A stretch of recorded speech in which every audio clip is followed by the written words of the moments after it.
First time for the hot topic of the hour. California Governor Gavin Newsom making his state the first to ban all face coverings for law enforcement officers, including the feds. After signing the No Secret Police Act, he's calling out ICE agents directly. Watch this. ICE, unmask. What are you afraid of? What are you afraid of? You're going to go out and you're going to do enforcement? Provide an ID. Tell us which agency you represent. Provide us basic information that all local law enforcement is required to provide. Here we go. Critics say that this would be very difficult for a state law to affect how federal agents do their job. DHS releasing new data showing 1,000% increase in assaults on ICE agents.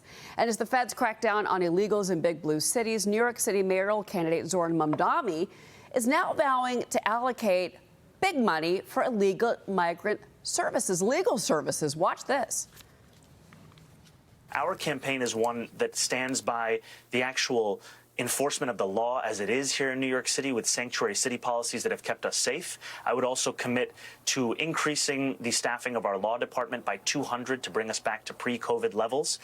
400,000 of our residents are right now in urgent risk of deportation. That's why also a cornerstone of our campaign is a commitment to increase funding for those very legal defense services by more than $100 million so that we can ensure we're taking every step we can to keep New Yorkers safe, to keep New Yorkers together, and to show the world that they are welcome in this city. So this is the New York Post is reporting, Tiana, that Hakeem Jeffries is in discussions, according to Al Sharpton, we should say that's the source, to endorse Zohran Mamdani, who wants to spend $100 million for legal services, hire more lawyers. Yes. It's going completely against what the American public voted for. While this is the face of the new Democratic Party. While defunding, obviously, public transit that legal citizens have been paying for and rely on. Yeah.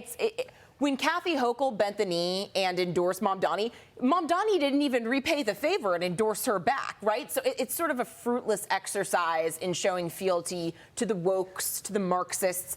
And it doesn't make much sense because the same way that Kamala Harris in 2024 was never able to escape in 2019, saying, I want to use taxpayer money for transgender surgeries, every single 2028 Democrat will be made to answer for endorsing an actual communist. Are the 1 million independent voters in this city, Ryan Payne, going to wake up before the November election to understand that these policies don't work? I have seen some encouraging data that some voters, in particular in the Muslim and the African-American communities, are starting to wake up to what these policies are. They've gotten past the shine of Zohran Mamdani and the big smile.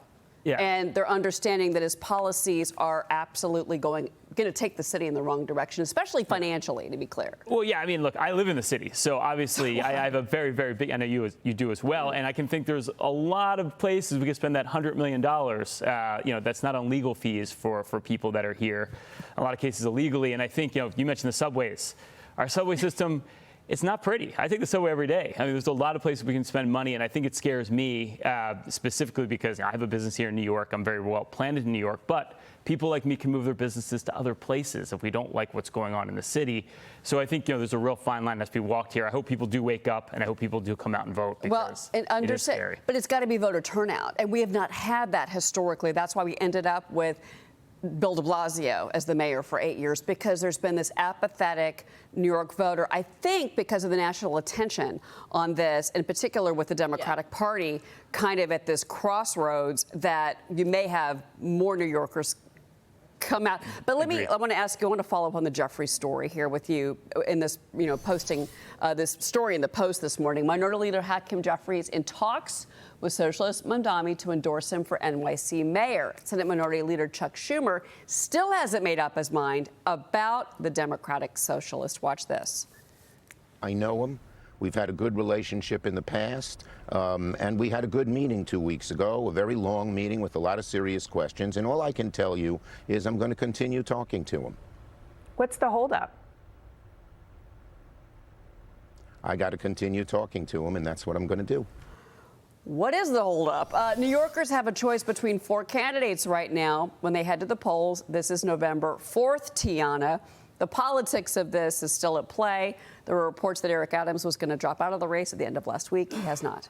Yeah, this is, it almost reminds me of the GOP primary at the end of the 2016 primary system when no one could when everyone was trying to take down Trump and no one had the stones to drop out, and it wound up being Trump won, united the party. Unfortunately for New Yorkers, their analog here is a communist that has celebrated the Russian Revolution and the murder of the Tsar's family, right? Like, these are actual things that he has supported. He has supported Marxist party members in India, sectarian, religious bigots. And the fact that you can't get Andrew Cuomo or one of these guys to step out and say, I'm doing it. I've already said, to me, Eric Adams makes sense in terms of you don't change a horse midstream, especially when there has been a decent crackdown in violent crime and someone who has played ball with Trump. In terms of the immigration stuff, I don't know why Democrats keep going back to it when that is the area.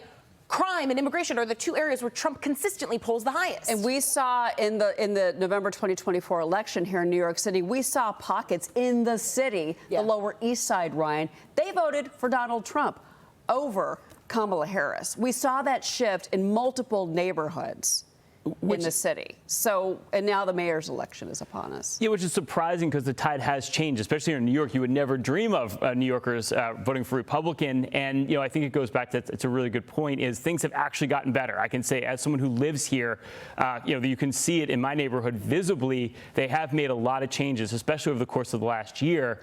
So, like, why, if things are improving, why would you want to change midstream? I totally agree with that 100%. And things have been said. Yeah. Especially when Cuomo's whole message is, I hate Trump the most. People are so sick of it 10 years later. Yeah, that's not going to. Yeah, it doesn't work anymore. You're right. Well, anyway, we're continuing to follow that story.